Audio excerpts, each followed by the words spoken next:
Hi guys, I hope you're doing well. So I have been going back and forth after we shared the original video about how we're praying about adoption and just looking into it.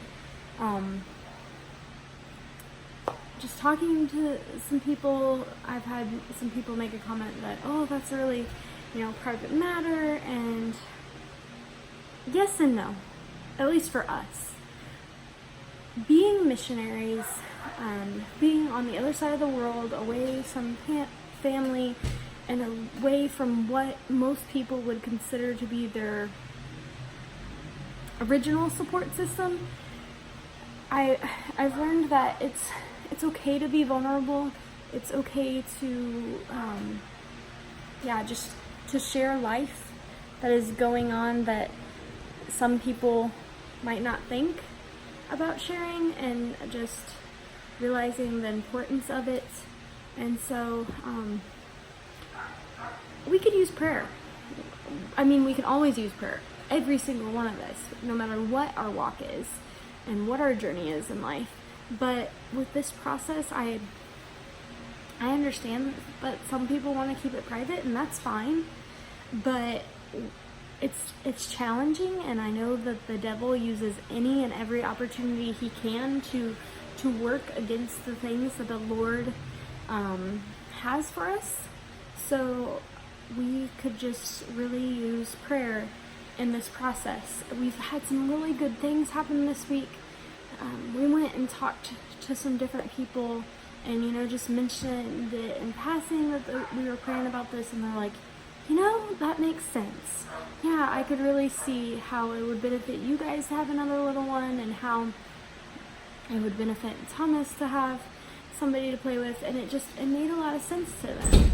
And then we've had different people step up and be willing to write letters, and there's another couple that has went through the adoption process and said, hey, we'll help you accumulate the different documents you need and make sure that you have all that stuff, and so that you're prepared as much as you possibly can be. So that's been really encouraging. But the area that I feel that we really could use prayer in is just not getting frustrated, not getting angry, and some of the different processes and things that we'll have to go through being in a different country that is not our home country. For example, we have to go and get we both have to each go and get a psychological evaluation. So we have to go see a psychologist, and for them to say, yeah, mentally you're able to, take care of a child, and we have to have that clearance.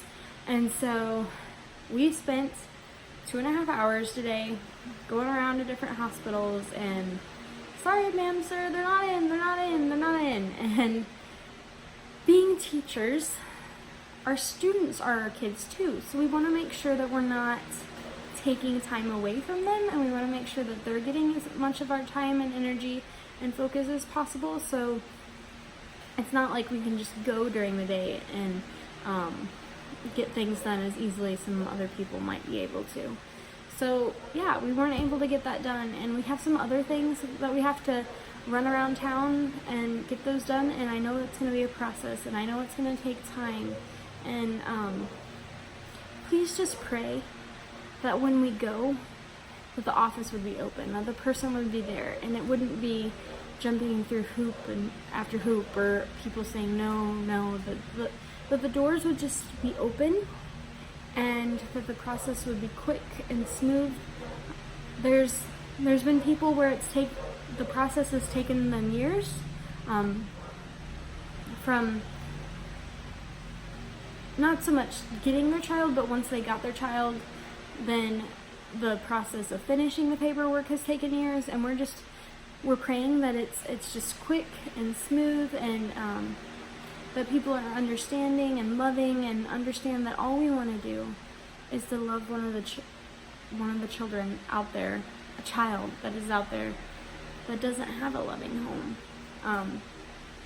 There's a lot of orphanages here.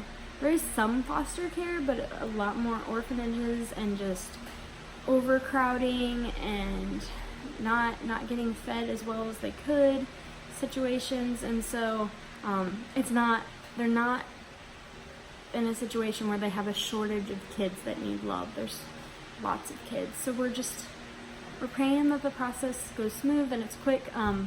We kind of have an interview thing on Monday where we can ask questions and they can ask questions, and then they'll give us the official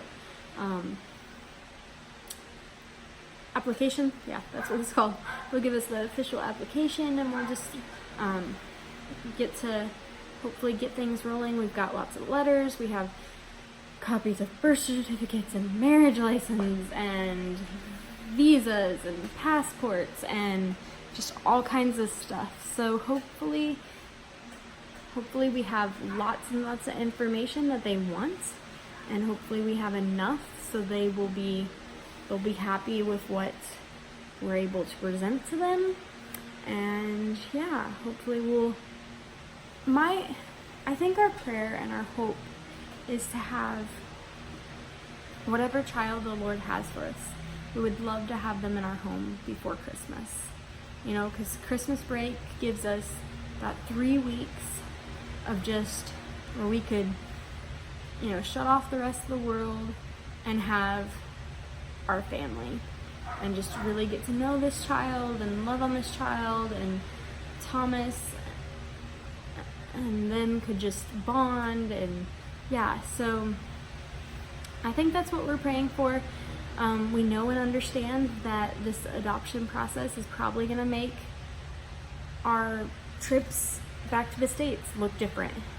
We're praying that it's not years on end that they look different, but we also know and understand that now we might have to take turns going back until everything is finalized. So, yeah.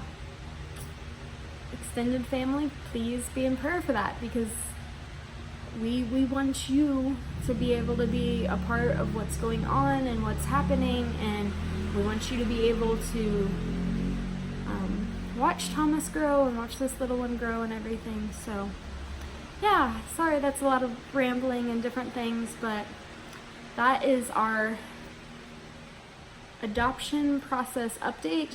So we've got a lot of the documents and things where we didn't have to run around to different offices. We've got those documents taken care of, but now we have different things that we have to run around and get done here at Adopt Out. And that's probably what's going to take longer. And yeah, so thank you so much for your prayers, your partnership, your love, and your encouragement. And we'll see you next time. God bless.